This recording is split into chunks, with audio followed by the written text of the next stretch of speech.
जय हिंद प्यारे साथियों। आशा करते हैं कि आप सभी अच्छे होंगे और मन लगाकर तो पढ़ाई कर ही रहे होंगे। प्रिय विद्यार्थियों, जैसा कि आपको मालूम है कि एजुकेशन बायर आपकी परीक्षा को ध्यान में रखते हुए हम आपके साथ में यूपीएससी का कंप्लीट रिवीजन,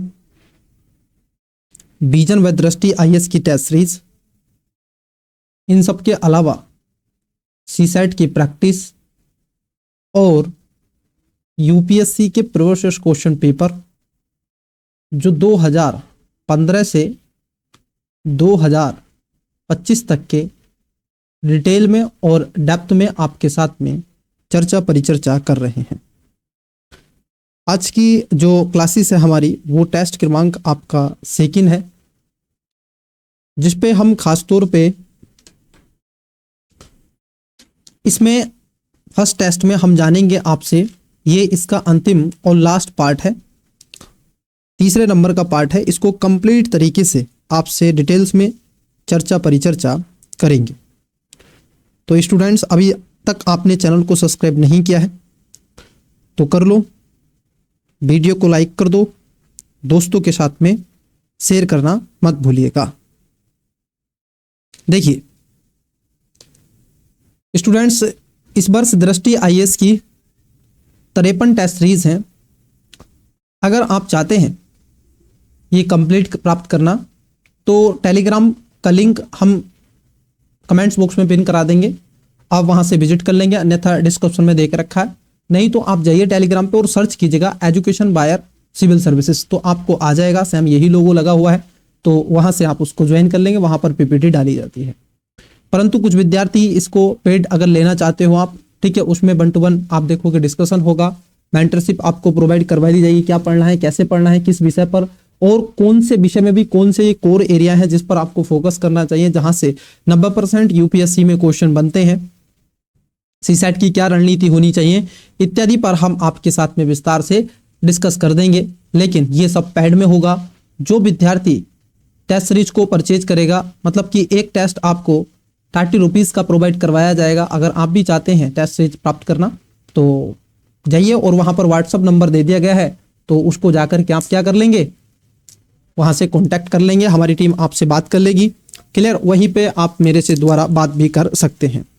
तो चलिए बढ़ते हैं आज की क्लास के पहले क्वेश्चन की तरफ। देखिए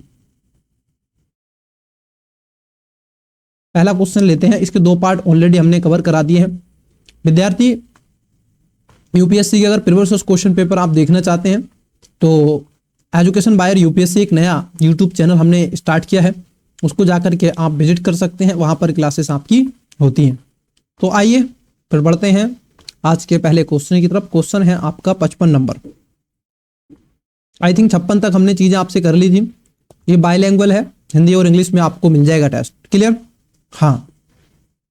तो 57 नंबर का क्वेश्चन है। देखिए क्वेश्चन है आपकी स्क्रीन पर 57 नंबर। कंप्लीट करेंगे इस क्लासेस के माध्यम से। देखिए ये क्लास जो होती है आपकी टेस्ट सीरीज की 7 PM पर होती है। कब होती है? 7 PM पर होती है। लेकिन अभी इंटरनेट के इशू के चलते, क्योंकि पिछले 2-3 दिन से लगातार इंटरनेट का इशू हो रहा है, तो हमने इसको रिकॉर्डिंग में आपको प्रोवाइड करवा देंगे। क्लियर, हाँ। लेकिन ये टाइम टेबल पर होगा। जैसे 7 PM को क्लास होती है आपकी टेस्ट सीरीज की, तो 7 बजे हम आपको अपलोड करा देंगे, आप इसको देख लेंगे। उसके साथ साथ करंट अफेयर की भी मॉर्निंग में करवा देंगे हम, तो 9 बजे आप उसको देख लेंगे। और वहां पर जो चलती है क्लास यूपीएससी के प्रीवियस क्वेश्चन पेपर, उसको कवर करवा देंगे, तो उसको देख लेंगे। तो इस प्रकार से सेम आपको टाइम पर चीजें मिलेंगी। क्लियर, आप उसको अपने थ्रू देख लीजिएगा। लेकिन आपको ये महसूस होना चाहिए कि आप रिकॉर्ड ना करके उसको यही समझें कि लाइव क्लास में आप चीजों को देख रहे हैं। और इसीलिए मैं आपसे कुछ क्वेश्चन पूछता चलूंगा, आपको ये महसूस नहीं होने देंगे ये क्लास लाइव है कि रिकॉर्ड है। क्लियर, चलिए देखिए क्वेश्चन है आपकी स्क्रीन पर 57 नंबर। निम्नलिखित युग्मों पर विचार कीजिए। एक तरफ आपको कृतियां देके रखी हैं और एक तरफ लेखक देके रखा है। बताइए इसका राइट आंसर वीडियो को पॉज करके कि कितने सही सुमेलित है। आपको हर एक क्वेश्चन को करने के लिए कुछ टाइम मिलेगा और उस टाइम के थ्रू आपको राइट आंसर इसमें बताना होगा। क्लियर हुआ? हाँ। तो चलिए बताइए देखो यहां पे आपसे पूछा गया था जो कृतियां थी और उसके साथ साथ यहां पर लेखक के बारे में आपसे पूछा जा रहा था। जैसे इकबाल नामा ए जागीरी किसने लिखी है, पादशाह नामा, आलमगीर नामा, ये किसके द्वारा लिखी गई हैं। एक एक करके बात करते हैं। देखो हुआ क्या था, मुगल दरबार में शाही जो घटना, प्रशासन और समारोह और वस्तु का विवरण फारसी ग्रंथों में और इत्यादि में लिखा गया था। तो उसको लेकर के समय समय पर कई ऐसी कलाकृतियां आपको नजर आती हैं जो खासतौर पर कुछ इस प्रकार से भी आपको विजुअल हो रही हैं। देखिए अगर हम बात कर लें, जो पहला यहाँ पर है, क्योंकि जहांगीर के शासनकाल के दौरान में मुस्तादबुत खान द्वारा लिखित जो आपका इकबाल नामा किसके द्वारा था, ये मुअत्तम जो आपका मुअत्तम मद खान के द्वारा इसको लिखा गया था। पादशाह नामा की बात कर लें, यह खासतौर पर मोहम्मद अमीन काजविनी के द्वारा लिखा गया था पादशाह नामा, तो इसका ये हो जाएगा। और आलमगीर नामे की बात कर लें, ये मिर्जा मोहम्मद काजिम के द्वारा लिखा गया था। तो यहाँ पे क्या हो जाएगा, इसमें केवल और केवल पहला सही है और दूसरा और तीसरा क्या है, दोनों एक्सचेंज आपसे दे दिए गए हैं। तो कितने सही सुमेलित हैं, तो इसमें राइट आंसर ए हो जाएगा। जिस विद्यार्थी का ए था उसका करेक्ट आंसर है, बाकी गौर कीजिएगा। देखो क्वेश्चन आपकी स्क्रीन पर है, हाँ थोड़ा जूम ज्यादा हो रहा है, कम कर देते हैं। देखिए 58 नंबर का क्वेश्चन है, पद एक तरफ दे के रखा है और विवरण आपको दे के रखा है। यहां पर है सरंजाम, मीरासदार, मजूमदार और वाकयानवीस। बताइए इसमें कितने सही सुमेलित हैं। आपको टाइम मिलता है, आपके टाइम स्टार्ट होता है। हाँ बताओ राइट आंसर। चलिए देखो एक एक करके बात करते हैं। शिवाजी महाराज के जब सुव्यवस्थित प्रशासनिक व्यवस्था को स्थापित करने के लिए खासतौर पर मराठाओं के क्षेत्र में, तो इसमें 8 मंत्री हुआ करते थे जिसको अष्टप्रधान कहते थे। उसमें एक परिषद होती थी, वित्त और गुप्तचर और भूमि प्रबंधन के लिए जिम्मेदार कई ऐसे अधिकारी हुआ करते थे। जिसमें आपकी बात कर लें, जो सरंजाम था ये प्राधिकारियों और या सैन्य अधिकारियों को उनकी सेवा के लिए दिया गया एक राजस्व अनुदान के रूप में जाना जाता था। वहीं जो आपका मीरादास था, मीरा सरदार, ये वंशानुगत भूमि धारक जो कि अपने संग्रह का एक हिस्सा राज्य को देते थे। तो यहां पर देखो पहला सही सुमेलित है, दूसरा सही सुमेलित है। इसके साथ साथ अगर आपसे पूछा गया है मजूमदार, ये जो आपका मजूमदार था ये खासतौर पर लेखाकार के रूप में इसको जाना जाता था और यह वित्त से रिलेटेड सारी चीजें किया करता था। तो देखो मजूमदार का यहां पर कर दिया गया है चौथे के सामने। और बायक जो आपका न्यायाधीश था ये खुफिया क्रियाकलापों, डाक और घरेलू मामलों के लिए जिम्मेदार एक अधिकारी के रूप में जाना जाता था। तो यहां पर पहला और दूसरा सही है, तीसरा और चौथा एक्सचेंज कर दिया गया है। तो कितने सही हैं, आपका राइट आंसर आना चाहिए था बी। क्या आपका भी था? बोले सर हाँ। देखिए नेक्स्ट क्वेश्चन, क्वेश्चन आपकी स्क्रीन पर है, थोड़ा जूम कर देते हैं। नहीं हाँ कर देते हैं थोड़ा, देखिए चलिए जूम करने से क्वेश्चन चलिए बताते हैं। आओ देखो ये कह रहे हैं आपसे, जूम नहीं कर रहे हैं, क्वेश्चन जूम करने से कट रहा है ऑप्शन। हाँ 17वीं शताब्दी में मराठों के उदय में योगदान देने वाले निम्नलिखित कारकों पर विचार कीजिए। कि जब मराठों के योगदान में खासतौर पर कारक कौन कौन से रहे हैं उनके बारे में आपसे पूछा जा रहा है। देखो पहला है दक्कन क्षेत्र की भौगोलिक विशेषताओं ने रक्षा और राजनीतिक स्वायत्तता को सुगम बनाया। क्या ये बात सही है आपकी? क्या ये बात आपकी सही है? बिल्कुल एकदम सही बात है, क्योंकि इस क्षेत्र में कई ऐसी पहाड़ी और किलों सहित स्थानीय स्वायत्तता और रक्षा को ये सक्षम बनाने का प्रयास करती थी। भक्ति आंदोलन और महाराष्ट्र धर्म की विचारधारा ने सामाजिक एकता, राजनीतिक चेतना को बढ़ावा दिया। हाँ बिल्कुल सही बात है, क्योंकि मराठाओं का योगदान इसमें कहीं रहा था 17वीं शताब्दी में।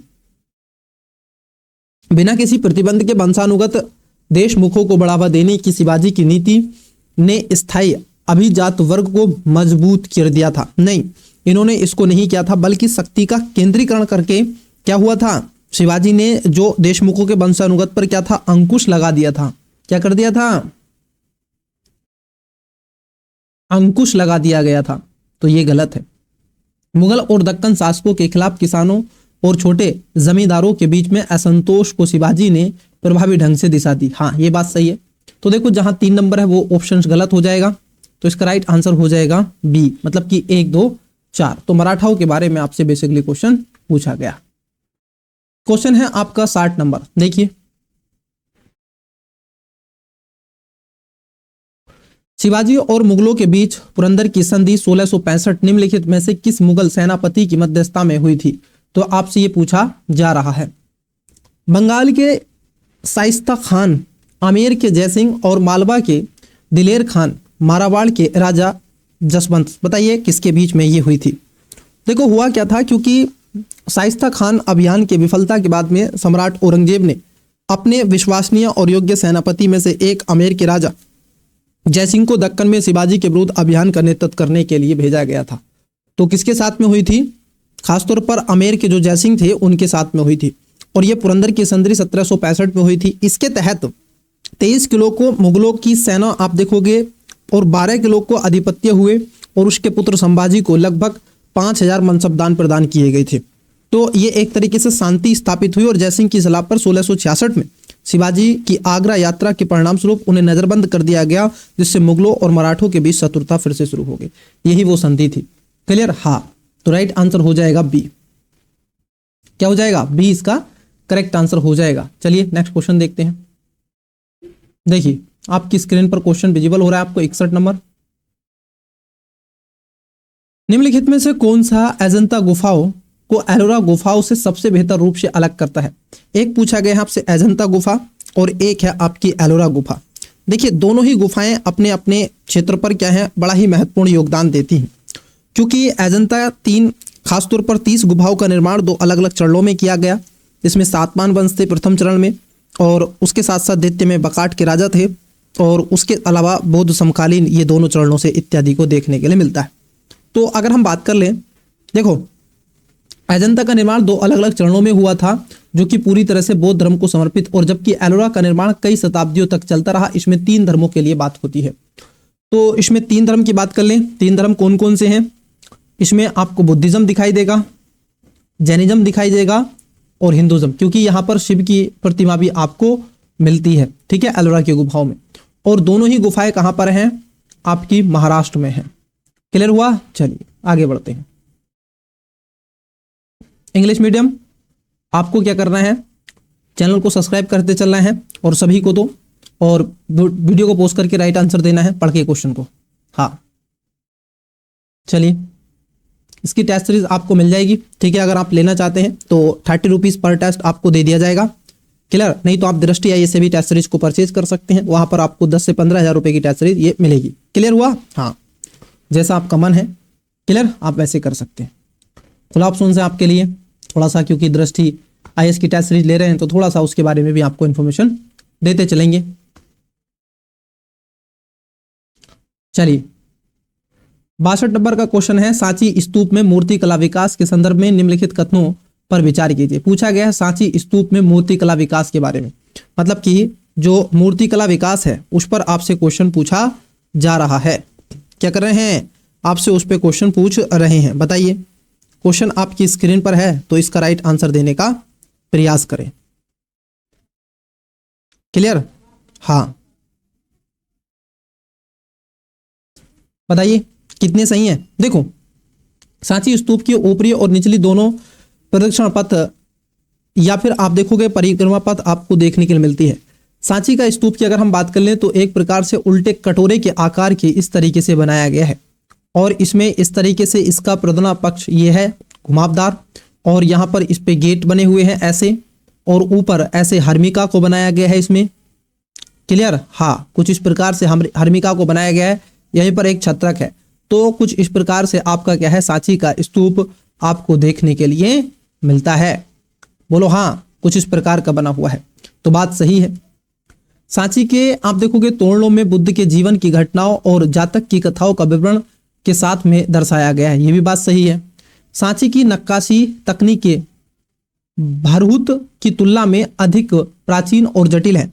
आपकी जानकारी के लिए बता दें, यहाँ पर जो तीसरा स्टेटमेंट है वो गलत है, क्योंकि नक्काशी तकनीकी रूप से भरहुत की जो तुलना में ये उत्कृष्ट अधिक परिष्कृत होती हैं, और पहले की आकृतियों की कठोरता अधिक गतिशील और यथार्थवादी संरचनाओं को प्रदर्शित करती हैं। इसलिए दावा कि सांची की नक्काशी अधिक आदिम रही है, ना कि प्राचीन रही है। तो ये बात आपकी गलत है। और एक और बात ध्यान में रखना है, ये जो स्तूप बना हुआ है बाहर की तरफ से ये पक्की, ठीक है, प्रस्तर है और पत्थर है, लेकिन अंदर की तरफ क्योंकि डबल में है तो कच्ची ईंटें यहां पर लगी गई हैं। क्लियर? हाँ, तो 2 लेयर में है ये, तो तीसरा गलत है, जहां 3 नंबर है वो ऑप्शन गलत हो जाएगा। राइट आंसर बचा ऑप्शन नंबर ए। चलिए आगे बढ़ते हैं। देखिए क्वेश्चन आपकी स्क्रीन पर है, बताइएगा कितने सही सुमेलित हैं इसमें। ऑप्शन ये है और क्वेश्चन ये है। क्लियर? हाँ, ये पूछा गया है नागर वस्तु मंदिर के बारे में। नागर मंदिर वास्तुकला के संदर्भ में कथनों पर विचार कीजिए। एक तरफ मंदिर के प्रकार है और उसकी विशेषताएं आपसे पूछ ली गई है। देखो, जब आप मंदिरों की बात करते हो तो नागर आप देखोगे मंदिर स्थापत्य कला के बारे में देखते हो, द्रविड़ के बारे में देखते हो और बेशर वास्तुकला के बारे में आप पढ़ते हैं। बेशर में दोनों की चीजें पढ़ते हैं। नागर नॉर्थ इंडिया के जो मंदिर आपको मिलते हैं वो नागर वास्तुकला के शैली के आपको मंदिर मिलते हैं। पहला लोटीना या फिर रेखा प्रसाद, ये चैत्य गुफा के समान एक बैगन बाल्टी, ये छत वाला आयताकार होल होता है जो आपको देखने के लिए मिलता है। देखो इन्होंने कहा है कैसा, आयताकार। आयताकार नहीं पाया जाता है, इस तरीके के मंदिर आपको मिलते हैं नागर वास्तुकला में, कुछ इस प्रकार के मंदिर। क्लियर? इसके भीतर की तरफ ये जो होल होता है ये आपको वर्गाकार में मिलेगा, आयताकार में नहीं मिलेगा। तो पहला यहां पर गलत है, पहला गलत है। फमसाना की बात कर ले, एक कम ढलान वाली स्लेबों के साथ चौड़े आधार और कम ऊंचाई वाली संरचना जो सीधे रेखा को झुकी प्रतीत होती है। क्या ये बात सही है? बिल्कुल, क्योंकि आप देखोगे ये चौड़ा और छोटा, लंबे अंदर से क्या है मोड़ने के बजाय सीधा इसको ढलान ऊपर की ओर झुके होते हैं। ये आपको दिख रहा है इस तरीके से। क्लियर? ऐसे ढलान है कि नहीं? हाँ बोले सर है, तो ये बात आपकी सही है। बल्लभी की बात कर लें, क्योंकि बल्लभी में मीनार जिसकी दीवारें अंदर की ओर मुड़ी होती हैं और शीर्ष नुकीला और आधार वर्गाकार का होता है। आपकी जानकारी के लिए बता दें, जो बल्लभी का एक आयताकार इमारत है क्या है वो आपका वर्गाकार नहीं, बल्लभी में जो है वो आयताकार है, वर्गाकार नहीं है, तो ये आपका गलत है। क्लियर? जिसकी छत एक वैगन और खासतौर पर वेल्डा आकार के प्रारंभिक ये देखने के लिए आपको मिलेगी।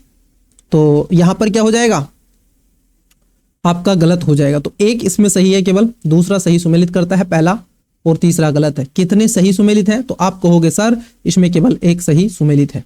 चलिए क्वेश्चन आपसे भी पूछेंगे, बिल्कुल आपको लग रहा होगा कि सर हमसे क्वेश्चन काहे नहीं पूछ रहे हो आप, बिल्कुल आपसे भी क्वेश्चन पूछेंगे। गांधी जो अब पूछा गया, देखो आपने देखा सभी नागर, अब देख लेते हैं गंधार कला शैली के बारे में। गंधार कला शैली के संदर्भ में निम्नलिखित कथनों पर विचार कीजिए। गंधार मूर्ति कला परंपरा बैक्टीरियन, पार्थियन और स्थानिक यह कलात्मक प्रभावों से विकसित हुई थी। क्या ये बात सही है आपकी? बिल्कुल सही बात है, क्योंकि वर्तमान पाकिस्तान में एक विशिष्ट कलात्मक परंपरा के रूप में ये उभरी है। बैक्टीरियन जिसमें पार्थियन, स्थानीय गंधार प्रभावों के संगम से ये विकसित हुई है। एक मिश्रित आप देखोगे धार्मिक आप देखोगे कला है।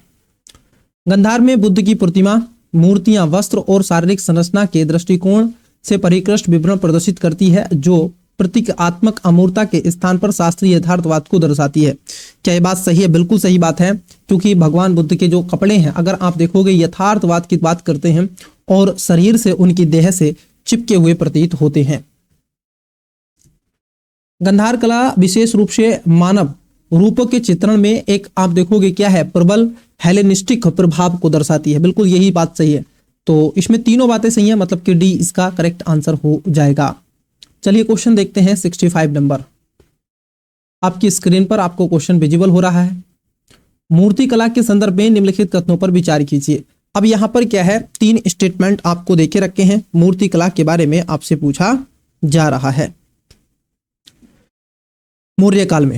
मौर्य काल में भारत में बड़े पैमाने पर पत्थर की नक्काशी और उभरी हुई नक्काशी तकनीक के प्रयोग की शुरुआत हुई थी। क्या आपको लगता है? बिल्कुल, क्योंकि इसमें मौर्य काल में स्मरणीय के पत्थर की नक्काशी की यहाँ पर आपको शीर्षक, गुफाओं, सजावटी रूपांकन रहित ऐसे कई चीज आपको मिलती हैं और मूर्ति कला परंपराओं की नींव यहाँ पर रख दी गई थी। बात सही है, और बुद्ध की मूर्तियां इसके उदाहरण भी हैं। दीदारगंज कि आप देखोगे यक्षिणी मौर्यकालीन गोलाकार मूर्ति कला के बेहतरीन उदाहरणों में से एक है, जो अपनी चमक और कलात्मक सुंदरता के लिए उल्लेखनीय है। हाँ, ये भी बात सही है। मौर्यकालीन मूर्ति कला में विशुद्ध धार्मिक चित्रण के बजाय मुख्यतः धर्मनिरपेक्ष विषयों को दर्शाया जाता है। बिल्कुल, क्योंकि यहाँ पर मौर्य काल की जितनी भी चित्रकलाएं आप देखते हैं वो धर्मनिरपेक्ष और लोकप्रिय विषयों को व्यक्त करती हैं, जिसमें यक्ष, यक्षिणी, पशु और प्राकृतिक युपाण शामिल हैं। इसके साथ साथ ये उर्वरता, समृद्धि, जीवन शक्ति का प्रतीक के रूप में धार्मिक प्रतिमा, विज्ञान, विशेष रूप से बौद्ध प्रतिमा चित्रण मौर्योत्तर काल के अधिक व्यापक रूप से ये उभरे हैं। तो यहाँ पर तीसरा भी आपका सही हो जाएगा। तो मौर्य काल में मूर्तिकला, तीनों बातें आपकी सही हैं। तो इसका राइट आंसर क्या होगा? Option number D right answer हो जाएगा। चलिए नेक्स्ट क्वेश्चन देखते हैं। देखिए 66 नंबर का क्वेश्चन है, पहले देख लेते हैं क्वेश्चन में पूछा क्या, फिर ऑप्शंस की तरफ बढ़ेंगे। भारतीय दर्शन की शास्त्रीय शाखा मतलब कि षड दर्शन, निम्नलिखित कथनों पर विचार कीजिए। मैं हमेशा कहता हूं जब आप एंशियंट हिस्ट्री पढ़ें तो भारत का जो षड दर्शन है इसमें 3 आपको आवश्यक रूप से पढ़ने होंगे। इसमें बुद्धिज्म, जैनिज्म और भारत का षड दर्शन, ये आपके टिप्स पर होने चाहिए। तो आपको कई चीजें यहां से क्या होंगी, इजी वे में देखने के लिए मिलेंगी और बहुत अच्छे से आप क्या कर सकते हैं, क्वेश्चन को भी पिक कर ले जाओगे। बोलो चीजें क्लियर हुई हैं कि नहीं? हाँ तो 2 फिर बताओ कितने इसमें सही हैं, कितने इसमें सही हैं? देखो ये कह रहे हैं न्याय। आप जानते हैं जो षड दर्शन आपको मिलता है भारतीय दर्शन में 6 बड़े रूढ़िवादी शाखाओं से संदर्भित करता है, जिसमें न्याय, वैशेषिक, सांख्य, योग, मीमांसा, वेदांत। इसके प्रणाली वास्तविक तत्व और ज्ञान और मोक्ष मुक्ति को समझने के लिए अद्वितीय दार्शनिक एक ढांचे के रूप में जाना जाता है। जैसे न्याय की बात कर लें, न्याय को कौन देखता है? ध्यान और शारीरिक अनुशंसा के माध्यम से भुक्ति की खोज पर बल, जिससे ईश्वर से मिलना होता है। क्या बात सही है? नहीं, क्योंकि ये जो खासतौर पर गौतम को आप पढ़ते हैं इसमें अपक्षवाद की बात की गई है। किसकी बात? पक्षवाद की बात की गई है। न्याय दर्शन तर्क देता है किस पे? ज्ञान मीमांसा से संबंधित है। तो किससे है? ज्ञान मीमांसा से। ये तो शारीरिक ध्यान की बात नहीं करता, वो ज्ञान की बात करता है। क्लियर? हाँ। वहीं अगर हम देखें वैशेषिक जो दर्शन आपको देखने के लिए मिलता है, वैशेषिक दर्शन, क्योंकि हाँ वैशेषिक दर्शन की अगर हम बात कर लें तो यह है परमाणु सिद्धांत और कर्म के आधार पर भौतिक संचार के क्या है, प्राकृतिक अन्वेषण की बात करता है। तो ये बात सही है, क्योंकि वैशेषिक दर्शन के जो रचयिता हैं, जो स्थापित करते हैं वो है कणाद। उन्होंने भौतिक जगत की प्रतीक के अन्वेषण किया और एक एटम के स्थान, काल और चिंतन को वर्गीकृत किया। कर्म को योग्य और निर्धारण के रूप में शामिल करने का इनको श्रेय दिया जाता है। तो ये बात सही है। एटम।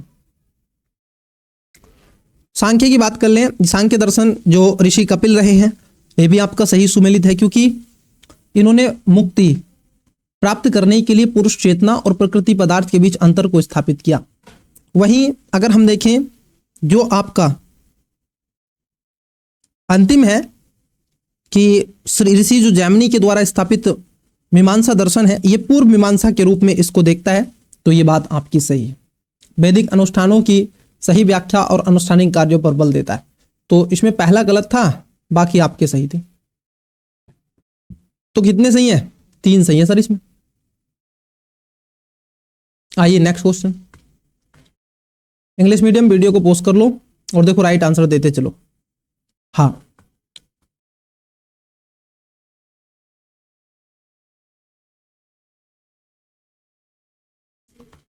आइए हिंदी मीडियम देखो। नेक्स्ट क्वेश्चन आपकी स्क्रीन पर क्वेश्चन है 67। निम्नलिखित कथनों पर विचार कीजिए, कौन सा या से सही पूछा जा रहा है आपसे। बिल्कुल, शंकर के अद्वैतवाद के तहत मुक्ति व्यक्ति आत्मा और ब्रह्म की पहचान का बोध प्राप्त करने से प्राप्त होती है। माधव के द्वैत वेदांत में ईश्वर, आत्मा और पदार्थ शाश्वत रूप से पृथक वास्तविकताएं आपको देखने के लिए मिलेंगी। तो दीजिए राइट आंसर।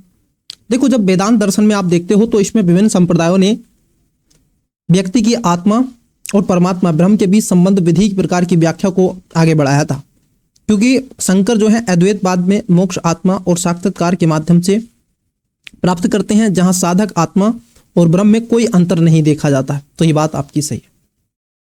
माधव के आप देखोगे द्वैत वेदांत में ईश्वर, आत्मा और पदार्थ शाश्वत रूप से पृथक वास्तविकताएं हैं। हाँ ये बात भी सही है, क्योंकि इसमें वास्तविकता वेदांतवादी जो आपकी रही है, वेदांतवादी और इसमें बताया गया ईश्वर विष्णु और आत्मा और पदार्थ के शाश्वत रूप को दिखाते हैं। क्लियर? तो ये दोनों बातें सही हैं। यहाँ पर माधव का नाम है, माधव मतलब कि विष्णु का नाम है, विष्णु मतलब कि शिव का, श्री कृष्ण का। चलिए क्वेश्चन पूछा गया है आपसे, भारतीय दर्शन में वेदांत तो उपशाखाओं के संदर्भ में निम्नलिखित कथनों पर विचार कीजिए। एक तरफ दार्शनिक देके रखे हैं और मुख्य सिद्धांत आपको देके रखे हैं। जैसे रामानुज जो है विशिष्ट द्वैतवाद के तहत ईश्वर एवं उसके गुणों की एकता पर बल देते हैं। रामानुजाचार्य के बारे में आप पढ़ते हैं तो क्या है, ये विशिष्ट द्वैतवाद की बात करते हैं। बिल्कुल ये बात आपकी सही है, इसमें कोई दुराग्रह नहीं। वल्लभ जो है ये कह रहे हैं कि वल्लभ में खासतौर पर कि आपके शुद्ध अद्वैतवाद के तहत में संसार की वास्तविकता और ईश्वर के साथ उसकी पहचान पर बल देता है। बिल्कुल सही बात है। निम्ब जो आपके निम्बार्क हैं, निम्बार्क की अगर हम बात कर लें तो ये द्वैतवाद के तहत ईश्वर आत्मा और पदार्थ के बीच पूर्ण विभाजन पर बल देते हैं। तो ये बात आपकी गलत हो जाएगी। क्यों? क्योंकि ये न तो खासतौर पर द्वैत मत है और ना ही भेद और सहमत भेद सिद्धांत है। क्लियर? तो ये भी आपकी बात गलत है। तो इसमें क्या हो जाएगा, आपका 1 और 2 सही है, तीसरा इसमें गलत है। तो 2 इसमें हो जाएंगे बी राइट आंसर। हाँ चलिए ये क्वेश्चन आपके लिए है और आप इसका आंसर क्या करेंगे, कमेंट्स में आप इसका आंसर लिखेंगे। क्लियर? देखो, बौद्ध धर्म के माध्यमक संप्रदाय से संबंधित निम्नलिखित कथनों पर विचार कीजिए। इसे शून्यवाद के नाम से भी जाना जाता है। इस संप्रदाय को 2री शताब्दी ईस्वी में नागा अर्जुन ने प्रतिपादित किया था। अच्छा क्वेश्चन है, बहुत इजी सा क्वेश्चन है, तो आप इसका राइट आंसर देंगे। क्लियर? ए, बी, सी और डी, बताओ इसमें से कौन सा ऑप्शन सही है। तो मैं इसको येलो कर देता हूं। बौद्ध धर्म के जो मध्यम संप्रदायक हैं उसके बारे में पूछा गया, आपसे सही पूछा जा रहा है। आपको क्या करना है सर, आपको कमेंट्स देना है इसमें राइट आंसर का। हाँ कमेंट्स करना है। क्लियर? चलिए तो बताइएगा। आइए बढ़ते हैं नेक्स्ट क्वेश्चन की तरफ। देखिए क्वेश्चन है आपका 70 नंबर। संस्कृत और पाली भाषाओं के संदर्भ में निम्नलिखित कथनों पर विचार कीजिए। क्या पूछा गया आपसे, संस्कृत और पाली भाषा। संस्कृत का पहला लिखित प्रमाण गुजरात के जूनागढ़ में रुद्रदामन के अभिलेख से प्राप्त होता है। क्या जो संस्कृत भाषा आपको देखने के लिए मिलती है ये कहाँ पर मिलती है, इसके बारे में। बिल्कुल जूनागढ़ जो अभिलेख आपको रुद्रदामन का है वहां पर आपको संस्कृत देखने के लिए मिल जाएगी। दूसरा है महाकाव्य और खंड काव्य के लिए प्रयुक्त संस्कृत का परिष्कृत रूप गुप्त काल के दौरान विकसित हुआ। यहाँ पर जो सेकंड स्टेटमेंट है ये भी आपका सही हो जाएगा, क्योंकि संस्कृत साहित्य एक स्वर्ण युग है और गुप्त काल के 4ठी से 6ठी शताब्दी के मध्यस्थ है। एक महाकाव्य और अर्ध महाकाव्य के रूप में विकसित हुआ था। ये भी बात आपकी सही है। पाली जो संस्कृत से आप देखोगे निकटता से संबंधित थी, मुख्य रूप से खरोष्ठी लिपि में लिखी जाती थी और महायान बौद्ध धर्म एक तरीके से पवित्र भाषा भी थी। आपकी जानकारी अगर बता दें, क्योंकि दूसरे और पाली भाषा मध्य भारतीय आर्य समूह से उत्पन्न हुई थी, संस्कृत के निकट से संबंधित थी, लेकिन इसे खरोष्ठी नहीं बल्कि ब्राह्मणी लिपि के रूप में यूज करते थे। क्या कहते थे इसको, ब्राह्मणी लिपि कहते थे।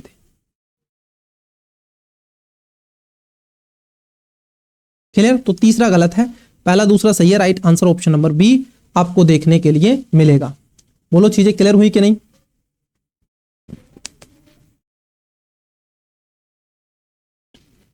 चलिए नेक्स्ट क्वेश्चन देखते हैं। हाँ क्वेश्चन आपकी स्क्रीन पर है, बताइए। 1 सेकंड रुको। हाँ चलिए अब बताइए क्वेश्चन। शास्त्रीय संस्कृत नाटकों के संदर्भ में निम्नलिखित कथनों पर विचार कीजिए। एक तरफ नाटक है और एक तरफ लेखक है। जैसे मालविकांगा अंगनी मित्रम, कालिदास, मुद्राक्षक, विशाखदत्त, स्वप्नवास वतदत्ता, भभूति और रत्नावली हर्षवर्धन। कितने सही सुमेलित हैं आपको यह बताना है।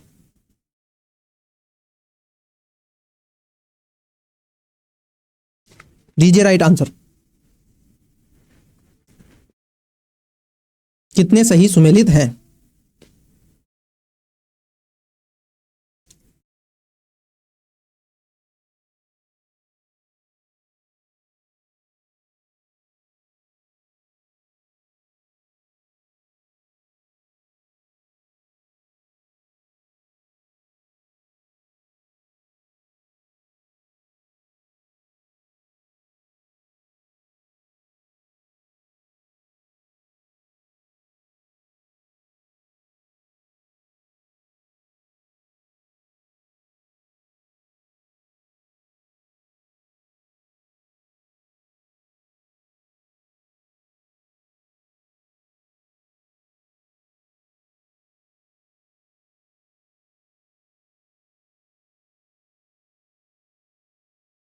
हाँ, तो दिए राइट आंसर। मैं थोड़ा पानी लेने के लिए चला गया था। चलिए, आपको टाइम भी मिल गया इसमें। तो कौन सा सही है? देखो, अगर हम बात कर लें जो पहला है आपका, क्योंकि कई ऐसे महाकाव्य आपको देखने के लिए मिलते हैं, नाटक हैं जैसे, अगर हम पहले की बात कर लें, ये कह रहे हैं कालिदास के द्वारा लिखा गया था, मालविकाग्नि अग्निमित्रम, और इन सब के अलावा ये राजकुमार शुंग अग्निमित्रम की एक तरीके से नौकरानी मालविका की एक प्रेम कहानी के रूप में वर्णन करता है। रानी की नौकरानी हुआ करती थी। तो ये बात सही है। मुद्रा राक्षस आप सभी जानते हैं इसके बारे में, तो क्योंकि ये राजनीतिक नाटक था, चंद्रगुप्त मौर्य की सत्ता को सुनिश्चित करने के लिए चाणक्य की कूटनीति को दर्शाने का प्रयास करता है। वहीं स्वप्नवास व दत्ता की बात कर लें तो ये खासतौर पर जो लिखा गया था, ये राजा उदयन के बारे में, और एक नाट्य संस्था है जो भास द्वारा रचित है। किसके द्वारा? भभूति के द्वारा नहीं, बल्कि भास के द्वारा ये रचित है। तो आपका ये गलत है। रत्नावली आप सभी जानते हैं हर्षवर्धन के शासनकाल में, क्योंकि ये रत्नावली राजकुमारी रत्नावली और राजा उदयन की प्रेम कथा की प्रस्तुति है, जिसमें होली के उत्सव का सबसे प्राचीन संदर्भ यहाँ पर देखने के लिए मिलता है। तो तीसरा गलत है, पहला दूसरा चौथा सही है। तो इसमें कितने सही हैं? आप कहोगे सी सर, इसमें 3 सही हैं। चलिए नेक्स्ट क्वेश्चन की तरफ बढ़ते हैं। 72 नंबर क्वेश्चन है, बौद्ध त्रिपिटक के संदर्भ में आपसे पूछा गया है। पिटक है और विषय वस्तु, बहुत इजी सा क्वेश्चन है, तो इसका भी राइट आंसर आपको कमेंट्स करना है। एक होता है सुत्ता पिटक, विनय पिटक, अभिधम पिटक। तो बताइए इसमें कितने सही सुमेलित हैं? सुत्ता पिटक संघ और आप देखोगे मठावासी अनुशंसान के लिए नियम बताए गए हैं, क्या इसमें होंगे? वो तो विनय पिटक में होते हैं। विनय पिटक में बुद्ध के नैतिक उपदेश दिए गए हैं। चित्त और आप देखोगे परम सत्य के दर्शन का विश्लेषण तो अभिधम पिटक में है, लेकिन सुत्ता पिटक में नैतिक जो उपदेश है वो दिखते हैं, और विनय पिटक में उनके क्या है? अनुशासन के नियम और विनियमन है संघ और मठवासियों के लिए। तो कितने सही सुमेलित हैं आपको बताना है इसमें। क्लियर? हाँ, तो मैं इसको येलो कलर से थोड़ा कर देता हूँ, येलो मार्क कर देता हूँ। ये बुद्ध के त्रिपिटक हैं, विषय वस्तु है सुत्ता पिटक, विनय पिटक, अभिधम पिटक। कितने सही सुमेलित हैं? केवल 1, बी 2, सी 3 और डी ना तो 1 नहीं तो। बताओ दो राइट आंसर। बहुत इजी सा क्वेश्चन है, हिंट्स भी मैंने कर दिया है, बल्कि मैंने आपको ये समझा भी दिया है। बताइए इंग्लिश मीडियम 67, 70, बाकी ये सभी क्वेश्चन। हाँ, तो ये क्वेश्चन इंग्लिश मीडियम आपको भी बताना है प्यारे। With reference to the Buddhist Tripitaka consider the following statement. ये यहाँ पर पिटक हैं और कॉन्टेक्स्ट इनके लिखे हुए हैं, Sutta Pitaka, Vinaya Pitaka, Abhidhamma Pitaka. How many of the pair and giving above are correctly match. तो बताओ 1, 2 या 3 या फिर इसमें से कोई नहीं। तो ये आपको बताना है। चलिए हिंदी मीडियम देखिए, थोड़ा लेंथी क्वेश्चन है। हाँ सर बिल्कुल। तो पहले हम क्वेश्चन को समझते हैं, फिर ऑप्शंस देखेंगे। क्वेश्चन देखो, ये पूछा गया है आपसे प्राचीन भारतीय चित्र, जो आपकी भित्ति के चित्रों के संदर्भ में पूछा गया। भित्ति के चित्र कहां पर मिलते हैं? स्थल है एक तरफ और विशेषताएं, जैसे बाघ की गुफाएं मध्य प्रदेश। ये धर्मनिरपेक्ष और जातक कथाओं का स्पष्ट रेखांकन यथार्थपरक आकृतियों के साथ चित्रण के रूप में ये दर्शाता है। क्या बात सही है? क्या आपकी ये बात सही हो जाएगी? हाँ बिल्कुल, ये बात आपकी सही हो जाएगी। ऐसे क्वेश्चन को मैं आपके साथ एक्सप्लेन करता चलूंगा। क्लियर? हाँ, ये थोड़े से लेंथी क्वेश्चन होते हैं तो आपको बताना जरूरी है। तो पहला स्टेटमेंट सही है, मध्य प्रदेश में है बाघ की गुफाएं। लेपाक्षी की अगर गुफाओं की बात कर लें तो ये आपको कहां पर मिलती हैं? पहली बात तो अगर हम देखें, ये आंध्र प्रदेश के वीरभद्र, खासतौर पर जो वीरभद्र मंदिर की दीवारों पर जो विजयनगर काल था, उस समय लेपाक्षी चित्रकला रामायण और महाभारत के पुरुषांगों पर आधारित रखी गई थी। मंदिर की दीवारों पर प्राथमिक रंगों और प्राकृतिक अभिव्यक्ति के जीवंत उपयोग के साथ विजयनगर भित्ति चित्र के रूप में आपको मिलती हैं। देखो ये बात गलत है, क्योंकि ये विजयनगर साम्राज्य के समय थी और इसमें रंगों, नीले रंग का अभाव दिखाई देता है। ठीक है, प्राथमिक रंगों और विशेष रूप से नीले रंग का अभाव दिखाई देता है। ये कह रहे हैं उपयोग के साथ नहीं, अभाव दिखाई देता है, तो ये गलत है। जो बादामी की गुफाएं थी वो कर्नाटक में चालुक्य राजाओं और पौराणिक देवताओं को दर्शाने वाले एक पुराने के रूप में जानी जाती है। बिल्कुल, क्योंकि अजंता और बाघ की जो गुफाएं हैं ये आपको देखने के लिए मिलेंगी, इसमें कोई दुराग्रह नहीं है। तो तीसरा यहाँ पर सही है, पहला इसमें सही है। ठीक है, हिंदू भित्ति चित्र, हाँ ये बात सही है। तो पहला और तीसरा सही है, 2 इसमें सही सुमेलित हो जाएंगे। दूसरा इसमें गलत था, केवल 2 इसके अंतर्गत सही है।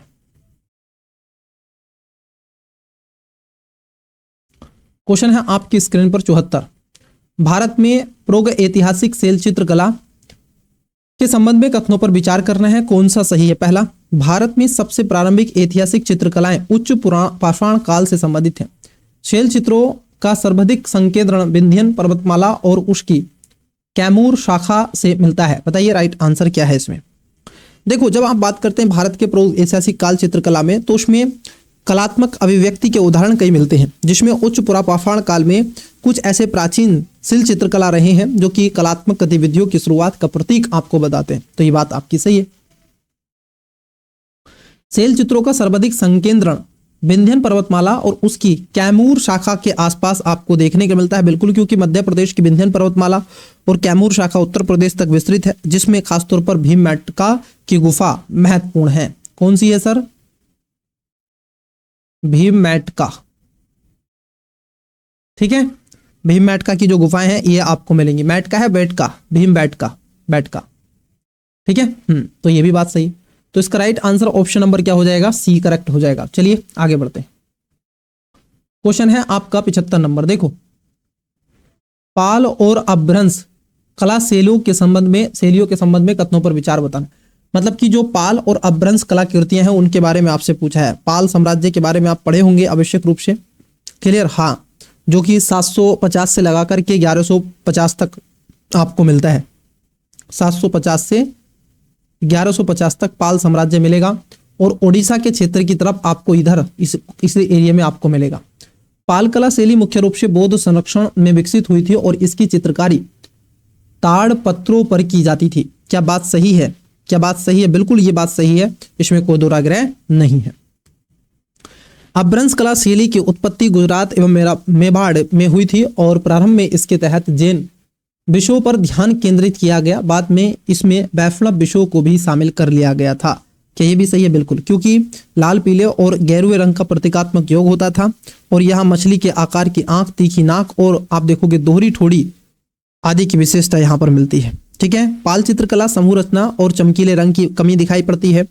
मौनस्वर आध्यात्मिक गहराई को प्राथमिकता देते हैं और अपभ्रंश चित्रकला में जीवंत रचनाओं, भीतर के चमकीले रंगों, अनेक कृतियों का प्रयोग किया जाता है। तो ये भी बात सही है।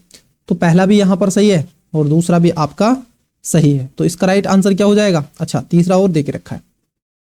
तो पहला दूसरा तो आपका सही है, तो तीसरा यहाँ पर क्या हो जाएगा? देखो, ये कह रहे हैं पाल चित्रकला को समूह रचनाओं के लिए जाना जाता है, जबकि अपभ्रंश चित्रकलाओं को एकाकी आकृतियों के लिए नहीं, ये इसका विपरीत लिखा गया है। पाल चित्रकला एकाकी के रूप में है और ये खासतौर पर समूह के रूप में। तो यहाँ पर तीसरा गलत है, सी नहीं होगा, बी नहीं होगा, डी नहीं होगा। Right answer option number A हो जाएगा। चलिए आगे बढ़ते हैं। फिर से कुछ इस प्रकार का ही क्वेश्चन है। हाँ, लेंथी क्वेश्चन बना रहे हैं दृष्टि वाले, बिल्कुल। चलिए पहले क्वेश्चन पढ़ लेते हैं, फिर ऑप्शंस देखेंगे। राजस्थानी चित्रकला शैली के संदर्भ में कथनों पर विचार करें। राजस्थानी शैली है यहाँ पे और विशेषताएं उसकी बताई गई हैं, जैसे मेवाड़ शैली है, किशनगढ़ शैली है, बूंदी शैली है और बीकानेर शैली है। बताओ राइट आंसर इसका क्या होगा। देखो, राजस्थानी चित्रकला शैली में राजपूतानी शैली के नाम से इसको जाना जाता है और मध्यकाल के दौरान में क्षेत्रीय उप साम्राज्यवादी परंपरा के रूप में ये उभरती हुई प्रतीत होती है। तो यहाँ पर अगर हम देखें पहला स्टेटमेंट कि मेवाड़, जो आपकी मेवाड़ की शैली है, ये दरबारी जीवन के चित्र और नगर के विस्तृत दृश्य दिखाने वाली एक तमाशा चित्रकला के रूप में जानी जाती है, जिसको मेवाड़ शैली कहते हैं। किशनगढ़ शैली की अगर हम बात कर लें, किशनगढ़ जो शैली है यह खासतौर पर सावंत सिंह और बाणी ठाणी की एक रोमांटिक किंवदंतियां राधा कृष्ण भक्ति का आप देखोगे पूर्ण चित्रण के रूप से करती है। सही है।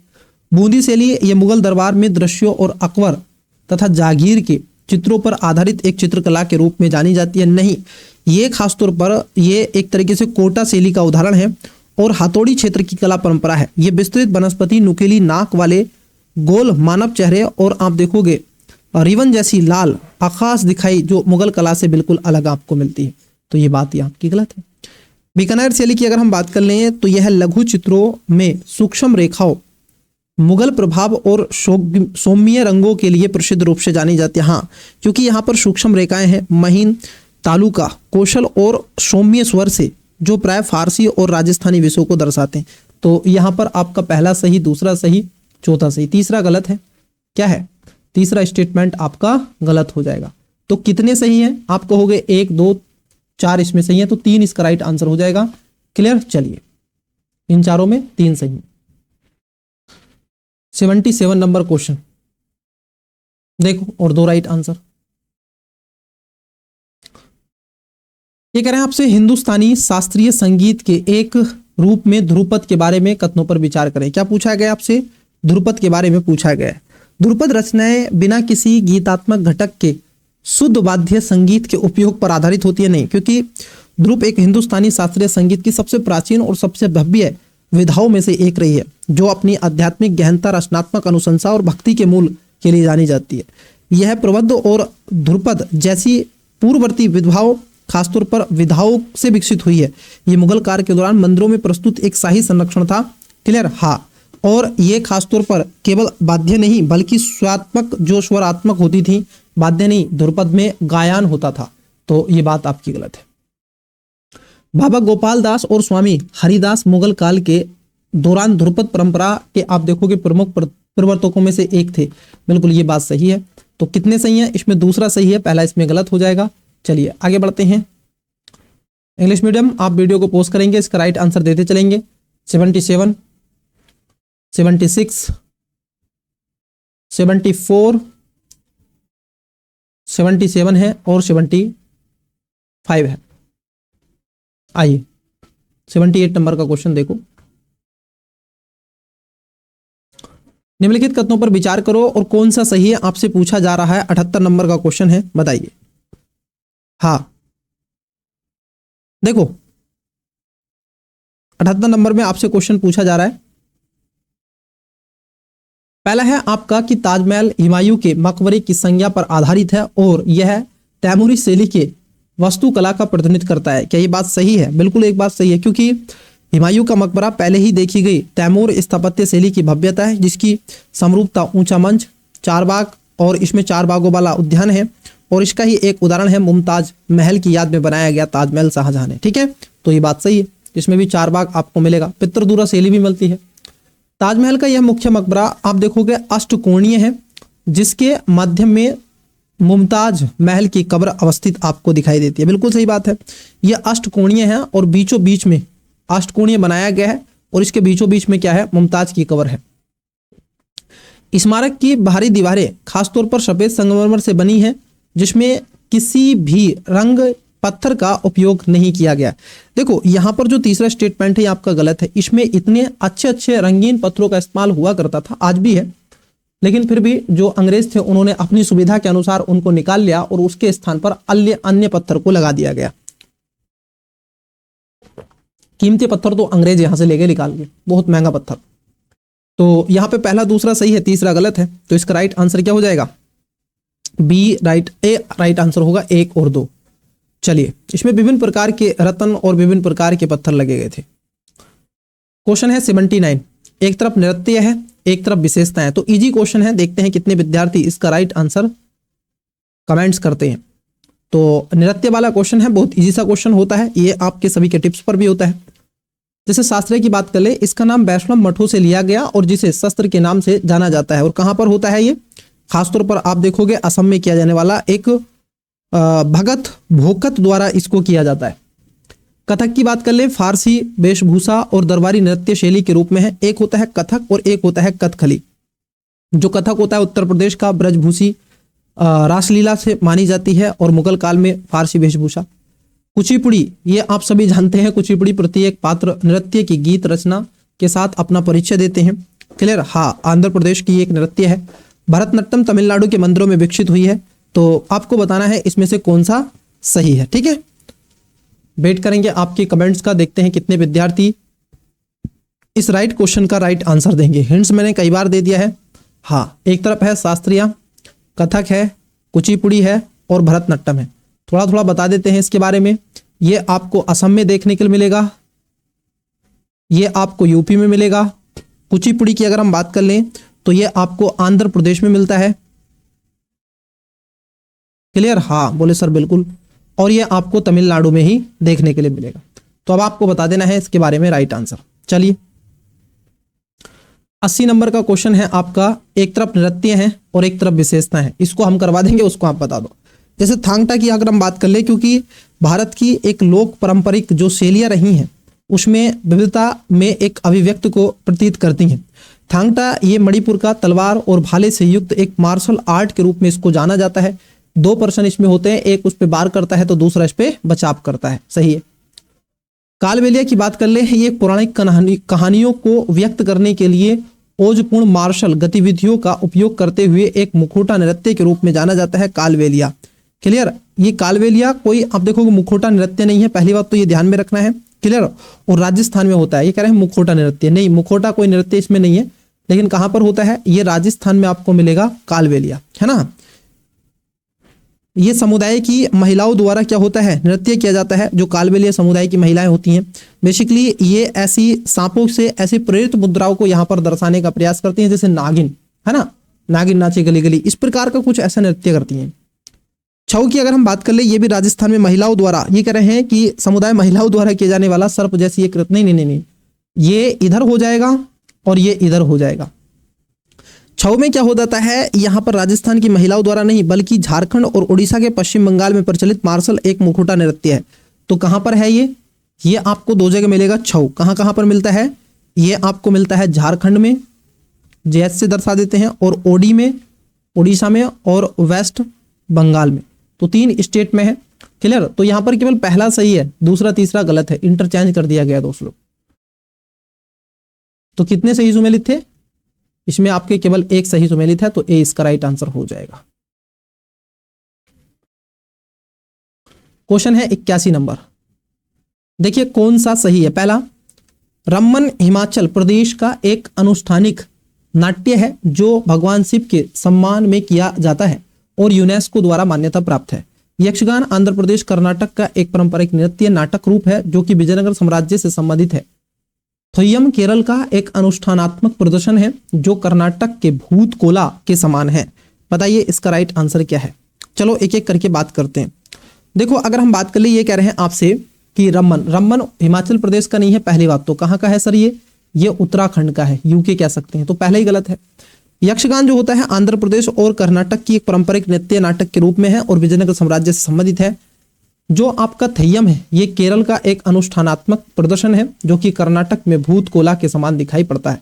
तो पहला आप कट कर दो, आंसर आपका मिल जाएगा एलिमेंट मेथड लगा करके, बी राइट आंसर होगा। 2 और 3। चलिए नेक्स्ट क्वेश्चन देखते हैं।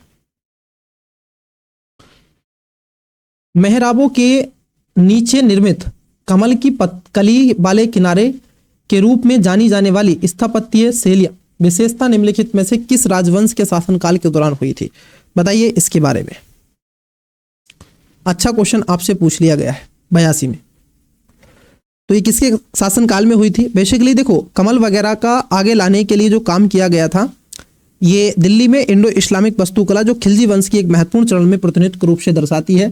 जैसे अलाई दरवाजा है, जमात खाना मस्जिद है, ये कई निर्माण इसमें हुए हैं जो कमल की कली वाले किनारे और मेहराब के निचले हिस्से पर चित्रित छोटी शैलीबद्ध एक कमल की कलियों से एक श्रृंखला के रूप में इसको स्थापित किया गया है। ठीक है, हाँ। तो ये किसके दौरान है, कमल कली पंखुड़ी की शुरुआत भी किसके दौरान हुई थी, खिलजी वंश के दौरान में हुई थी। 1300 माफ की जगह 1305 के आसपास हुई थी। तो ये इसका राइट आंसर बी हो जाएगा। निम्नलिखित कथनों पर विचार कीजिए। यहां पर पूछा गया आपसे कौन सा ये से सही है। बहुत ही बढ़िया क्वेश्चन आपसे पूछा जा रहा है, बताओ। मुगल काल के स्थापत्य में आप देखोगे चतुकोणीय मेहराबों को एक सहायक बीम से सुदृढ़ किया गया। तुगलक काल के खासतौर पर मकबरे सामान्यतः अष्टकोणीय योजना के अनुरूप थे जिसके बाद में मुगलों ने पूर्ण किया। अब आपको बताना है कौन सा सही है। देखो एक इंडो इस्लामिक वास्तुकला मुगल काल के रचनात्मक एक मजबूती, सादगी और कार्यात्मक डिजाइन के एक बदलाव को चिन्हित किया गया जिसमें चतुकोणीय मेहराब यहाँ पर, क्योंकि यहाँ पर नीले नाल की एक मेहराब मिलती है जिसमें सहायक भीम होता है, बात सही है। तुगलक काल के मकबरे सामान्य रूप से अष्टकोणीय योजना के अनुरूप थे जिसको बाद में मुगलों ने पूर्ण कर दिया था, ये भी बात आपकी सही है। जैसे हुमायूं का मकबरा है, ताजमहल जैसे भव्य इमारतें आपको मिलती हैं। और तुगलकों की वास्तुकला को मजबूत अनुपात रूप से खासतौर पर समसामयिक अंकलंक पर जोर देखने के लिए मिलता है। और जिनके बाद में सल्तनत और मुगल विकास के लिए एक आधार स्थापित किया गया था। तो दोनों सही है, यहाँ पे सी इसका करेक्ट आंसर हो जाएगा। 84 नंबर का क्वेश्चन है, देखो, लेपाक्षी और हम्पी जैसे मंदिरों में देखे जाने वाले विजयनगर भित्ति चित्र की प्रमुख विशेषताएं हैं। तो बताओ कौन सी विशेषताएं हैं, कौन सी विशेषताएं आपको दिखती हैं इसमें मंदिरों में। तो देखो, विजयनगर साम्राज्य में आपको देखने को मिलेगा यहाँ पर खासतौर पर रेखीय लय और शैलीबद्ध मानव आकृतियां और सीधी रेखा वाले पैनलों में कलात्मक रचनाएं आपको मिलती हैं। लेपाक्षी और हम्पी जैसे जो मंदिर आपको मिलते हैं। क्लियर? हाँ, तो वीडियो को पोस्ट करके आपको राइट आंसर देना है इंग्लिश मीडियम। चलिए 78, 81, 79, 82, 83, 80 एंड 84। ओके, देखिए क्वेश्चन है 85 नंबर, 85। सारनाथ, आप देखोगे सारनाथ सिंह शीर्ष के ऊपरी भाग पर उकेरी गई पशु आकृतियों के संदर्भ में आपको बताना है। पशु है एक तरफ और प्रतीकात्मक प्रतिनिधित्व करते हैं, जैसे वृषभ है बुद्ध का मार्ग, गर्भाधान है, हाथी है बुद्ध का जन्म है, घोड़ा सांसारिक जीवन का त्याग है, शांति मतलब कि सिंह ज्ञान का प्रतीक है। बताओ क्या इसमें सही सुमेलित है? 85 में पूछा जा रहा है आपसे।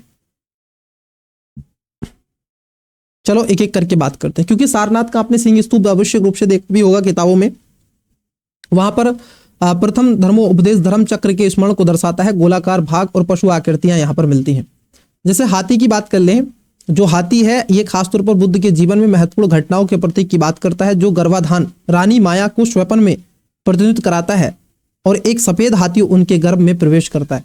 तो ये जो हाथी है ना, ये बुद्ध का क्या है? गर्भाधान की बात करता है। वही अगर वृषभ की बात कर ले तो बुद्ध के जन्म की बात करता है, घोड़े की बात कर ले संसारिक जीवन के त्याग की बात करता है, और सिंह ज्ञान की प्राप्ति की बात करता है। तो कितने सही हैं? पहला दूसरा इंटरचेंज कर दिया गया है और तीसरा चौथा आपका सही है। 20 में राइट आंसर हो जाएगा। That's it. और अभी भारत की जो नई पार्लियामेंट बनी है उसमें ये खासतौर पर बड़ी आकृति बनाई गई है। अभ्यास आप देखोगे बोल्ड कुरुक्षेत्र 2025 के संदर्भ में पूछा गया है। बताइए, ये कुरुक्षेत्र 2025 में, इसे भारतीय सेना के आप देखोगे मैकेनाइज्ड इनफैंट्री रेजिमेंट और सिंगापुर अमरडे रेजिमेंट के बीच आयोजित किया गया। वर्ष 2025 का संस्करण जोधपुर में टेबल टॉप अभ्यास और कंप्यूटर आधारित बार गेम के रूप में आयोजित किया गया है। बताइए इसका राइट आंसर क्या होगा? देखो होता क्या है, ये जो अभ्यास है आपका अभ्यास बोल्ड कुरुक्षेत्र, ये इंडिया प्लस श्रीलंका किसके बीच में, माफ कीजिएगा, सिंगापुर के बीच में ये होता है, और अभी 2025 का संस्करण हुआ था। इसमें दोनों बातें सही हैं। ये क्योंकि करंट अफेयर में आपके क्वेश्चन लगभग 30% ये आपके करंट अफेयर के क्वेश्चन आएंगे। तो कितना सही है इसमें? सी, दोनों बातें सही हैं। तो एक करंट अफेयर का फैक्ट है जो आपसे पूछ लिया गया है। बताइए, ये कह रहे हैं आपसे पहले में कि पृथ्वी द्वितीय एक अंतर महाद्वीपीय बैलिस्टिक मिसाइल है जो 5000 किलोमीटर से अधिक दूरी तक लक्ष्य प्रहार करने में सक्षम है। पृथ्वी जो आपकी द्वितीय है, पृथ्वी मिसाइल के बारे में आप सभी वाकिफ हैं, तो बताइएगा पहला स्टेटमेंट क्या है। देखो क्योंकि ये 5000 तो जा ही नहीं सकती, मैंने कहा जहां पर डाटा आपको मिलता है ना वो आपका गलत होने के चांसेस 90% हो जाते हैं। ये कितनी है? ये 350 मीटर है। क्या ये सर बैलिस्टिक मिसाइल है? देखो ये खासतौर पर अगर हम देखें, पृथ्वी, त्रिशूल, आकाश, नाग, ये सब अग्नि, ये सब मिसाइल खासतौर पर प्रदर्शित किए गए हैं। एक प्रोग्राम चलाया गया था IGMDP, एकीकृत निर्देशित मिसाइल विकास कार्यक्रम 1983 का, उसके तहत विकसित की गई थी। तो इसमें खासतौर पर जो ये आपकी पृथ्वी है ये एक बैलिस्टिक मिसाइल नहीं है, ये भी आपको ध्यान में रखना है। ठीक है, कम दूरी की बैलिस्टिक मिसाइल जो पारंपरिक परमाणु के रूप में दोनों तरह से है। तो खासतौर पर क्या है, अंतर महाद्वीपीय बैलिस्टिक मिसाइल नहीं है। पहली बात तो बैलिस्टिक मिसाइल तो है लेकिन अंतर महाद्वीपीय नहीं है, तो ये गलत है। एक गलत है, आंसर ए नहीं होगा, सी नहीं होगा, डी नहीं होगा, क्योंकि 350 है। अग्नि जो प्रथम है ये कम दूरी की परमाणु सक्षम, हाँ, बैलिस्टिक मिसाइल है। आकाश प्राइम एक सतह से हवा में मार करने वाली मिसाइल है जो 4500 किलोमीटर से अधिक की ऊंचाई के संचालित, बिल्कुल ये बात सही है। इसमें जैसे आपको पटना याद करना है, PAT पटना, PAT, हाँ पटाना नहीं होगा, पटना होता, PATNA होता ना, पटना, PATNA। तो इसमें पृथ्वी है, अग्नि है, त्रिशूल है, नाग है, और क्या है, ए से और है। तो ये है ना आपके, हाँ त्रिशूल है, आकाश, हाँ देखो इसमें आएगा पृथ्वी, आकाश, त्रिशूल, नाग और अग्नि, ये है। ठीक है, 5 आपकी, इनको ध्यान में रखना है। नेक्स्ट क्वेश्चन 88 नंबर देखिए, निम्नलिखित में से कौन से गुण खासतौर पर अल्टर मैग्नेट्स द्वारा दर्शाए जाते हैं? इनमें लोहा चुंबक और प्रति लोहा चुंबक की विशेषताएं होती हैं। इनमें कोई शुद्ध बाह्य चुंबकत्व नहीं होता। चालक बनने के लिए बाह्य तत्वों के साथ इनके अपमिश्रण की आवश्यकता होती है। प्रयोग कर सही आपको चुनना है। इसमें बताइएगा 88 नंबर का क्वेश्चन दीजिए राइट आंसर 88 में।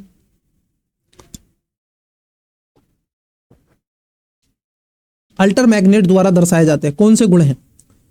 इनमें लोह चुंबक और प्रति लोह चुंबक की विशेषताएं होती हैं। हाँ, इनमें कोई शुद्ध बाह्य चुंबकत्व नहीं पाया जाता, ये भी बात सही है।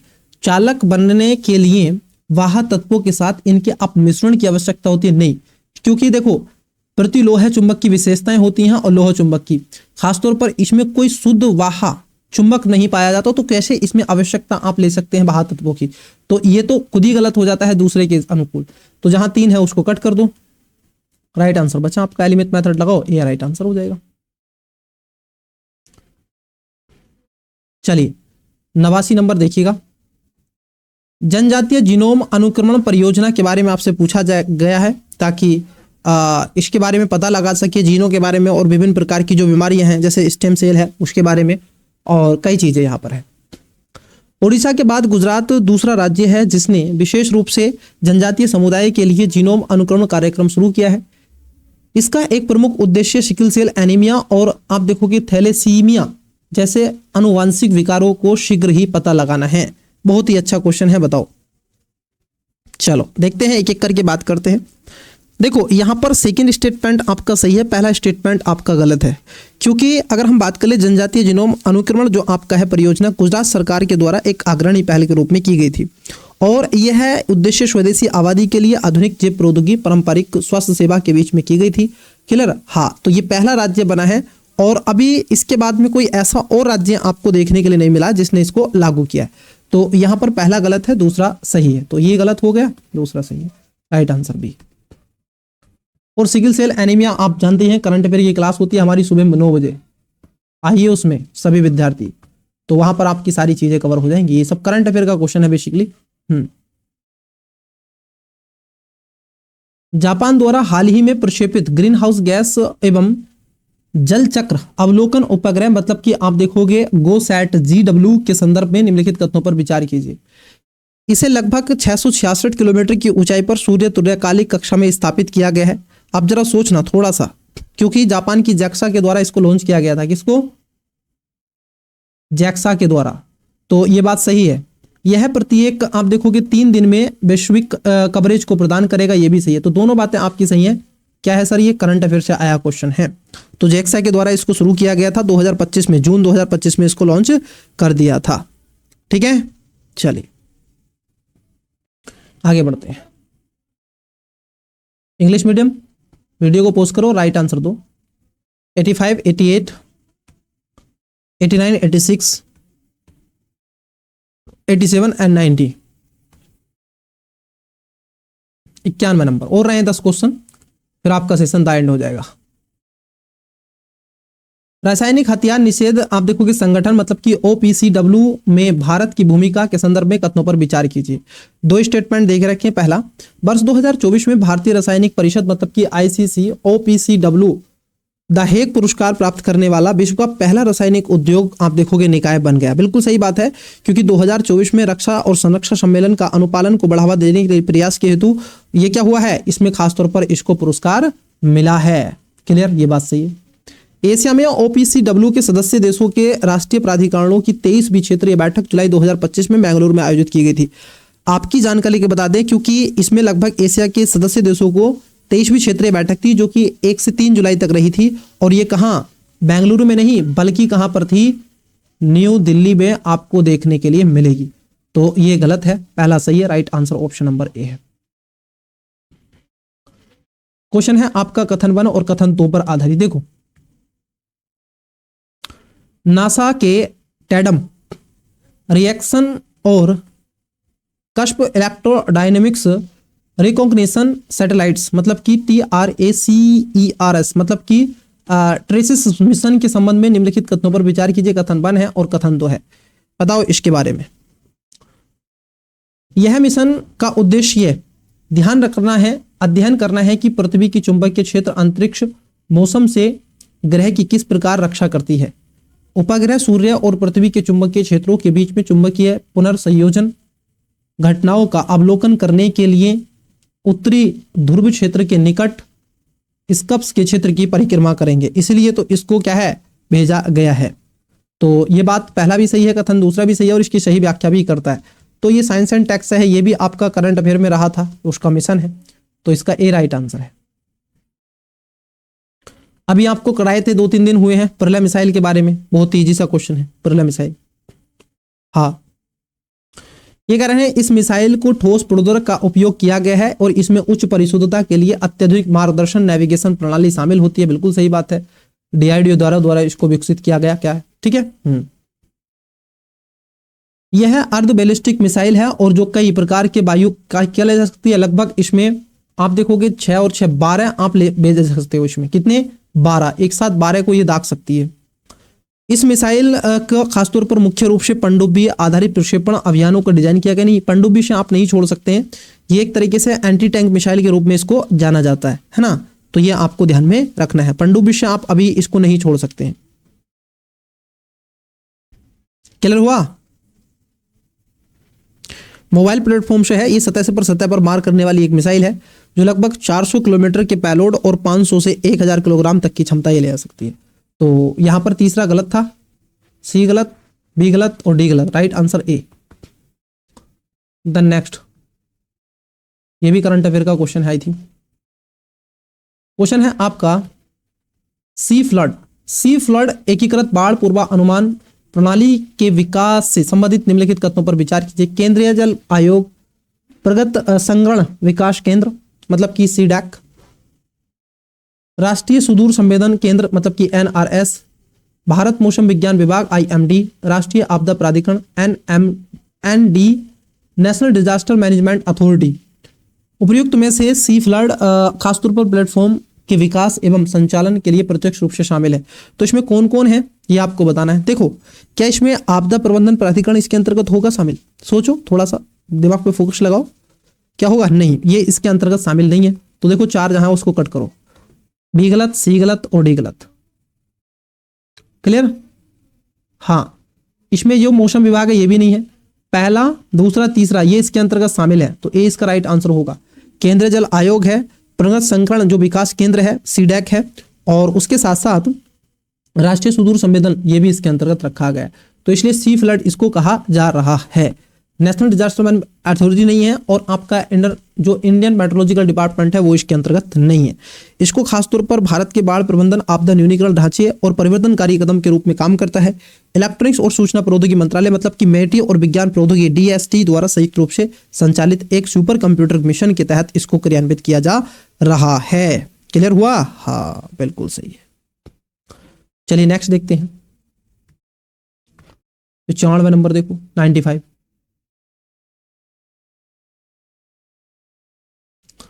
वर्ष 2025 में अधिसूचित अलोह धातुओं के लिए विस्तारित उत्पादक उत्तरदायित्व मतलब कि EPR ढांचा मुख्य रूप से निम्नलिखित में से किस विधान से अपना विधिक अधिकार प्राप्त करता है?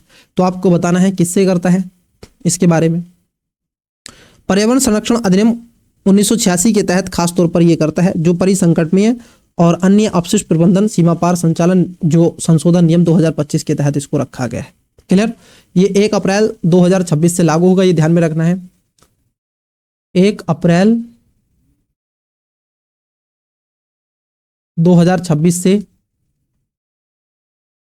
लागू होगा। तो पहला सही है, पर्यावरण संरक्षण अधिनियम 1986। चलिए नेक्स्ट क्वेश्चन की तरफ बढ़ते हैं। क्वेश्चन था आपका 96, इंडियन एनर्जी स्टेक मतलब कि IES पहल के संदर्भ में निम्नलिखित कथनों पर विचार कीजिए। नवीन एवं नवीकरण ऊर्जा मंत्रालय द्वारा नवीकरणीय ऊर्जा प्रमाण पत्रों और ट्रेडिंग प्लेटफॉर्मों के एकीकृत करने के लिए इंडिया एनर्जी स्टैक विकसित किया गया है। क्या ये बात सही है? नहीं, क्योंकि विद्युत मंत्रालय द्वारा इसको विकसित किया गया, ना कि खासतौर पर नवीकरणीय ऊर्जा मंत्रालय द्वारा। तो ये तो गलत है, विद्युत मंत्रालय आता है इसके अंतर्गत। इंग्लिश मीडियम, वीडियो को पॉज करके राइट आंसर देते चलो। लीजिए,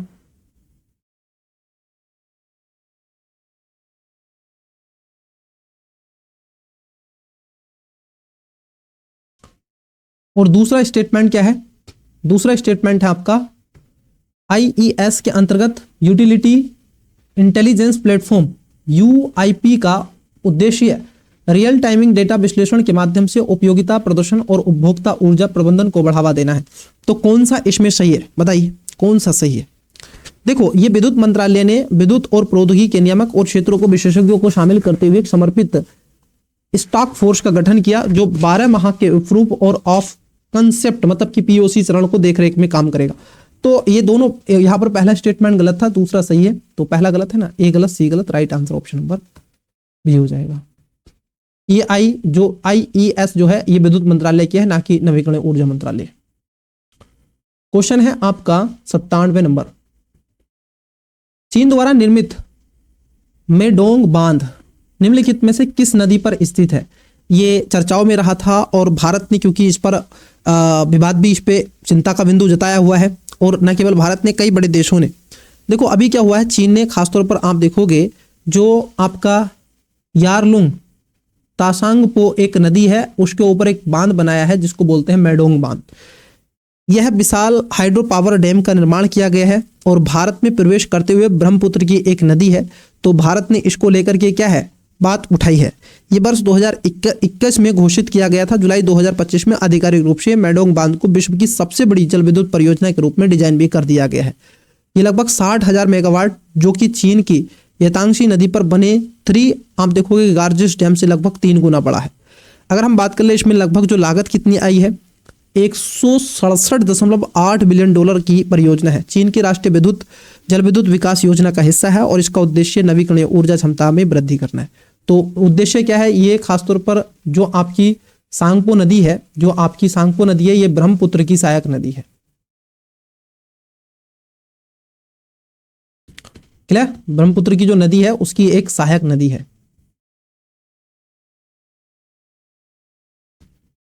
तो इसका राइट आंसर बी हो जाएगा। नेक्स्ट क्वेश्चन की तरफ बढ़ते हैं। देखो 98 नंबर क्वेश्चन। हाल ही में भारतीय नौसेना द्वारा कमीशन किया गया आईएनएस निस्तार मुख्य रूप से निम्नलिखित में से किस ऑपरेशन का समर्थन करने के लिए निर्मित किया गया है? तो किस ऑपरेशन के लिए बनाया गया था? 19 जुलाई कब किया गया था? ये 19 जुलाई 2025 को ये चर्चाओं में रहा था। आईएनएस निस्तार भारतीय नौसेना का पहला स्वदेशी डिजाइन और डाइविंग सपोर्ट वेसल के रूप में विशाखापत्तनम हिंदुस्तान शिपयार्ड के द्वारा, ठीक है, गहन समुद्र में क्या है, गोताखोरी और पनडुब्बी के बचाव का एक अभियान के रूप में है, जिसको खासतौर पर कहा जाता है। 118 मीटर लंबा है और पोत का आप देखोगे विस्थापन लगभग 10,000 टन से अधिक है। क्लियर? तो इसको ध्यान में रखना है। आइए आगे बढ़ते हैं।